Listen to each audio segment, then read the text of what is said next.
Class 8 की भी demand आ रही थी कि सर क्लास 8 की स्कॉलरशिप का एस्टिमेशन बताइए कि कितने मार्क्स पे कितनी स्कॉलरशिप मिलेगी। तो क्लास 8 के 2 एग्जाम हुए थे, 5 अक्टूबर को एग्जाम हुआ था, एक 12 अक्टूबर को एग्जाम हुआ था। 5 अक्टूबर वाला जो एग्जाम है उसमें 286 से 320 के बीच में अगर बच्चे के मार्क्स आ रहे हैं तो वो करीब उसको 90% स्कॉलरशिप मिल रही है। और 236 से 286 के बीच में मार्क्स आ रहे हैं तो बच्चे को मिल रही है 50 to 70% स्कॉलरशिप। अब कहीं पर 60 भी हो सकती है, कहीं पर 70 भी हो सकती है, कहीं पर 50 भी हो सकती है। और हमें मालूम है scholarship centre to centre vary भी करती है सेम मार्क्स के लिए।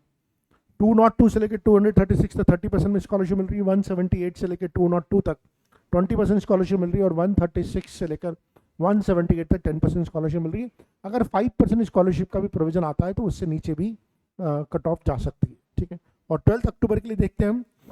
12 अक्टूबर 286 से लेकर 320 पे 90% स्कॉलरशिप मिल रही है। 236 से 286 तक 50 से 70% स्कॉलरशिप, 50, 60, 70, ये सारी की सारी रेंज इसमें कवर हो गई है। और 200 से लेकर 236 तक 30% की स्कॉलरशिप मिल रही है।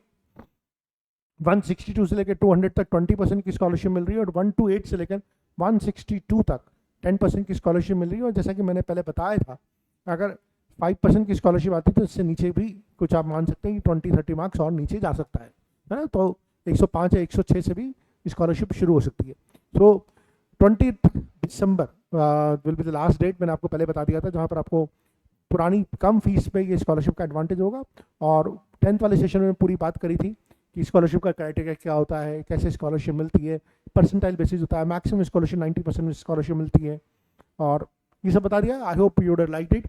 और इसके बाद भी अगर आपका कोई है तो मैंने अपना नंबर दिया हुआ है जिस पर आप मुझे इंडिविजुअली मैसेज कर सकते हैं, और मैं बता भी की कोशिश करूँगा कि बच्चे के मार्क्स के बेसिस पर उसकी क्या रैंक बनने की उम्मीद करते हैं, ये भी हम बताने की कोशिश करेंगे। That's all, thank you.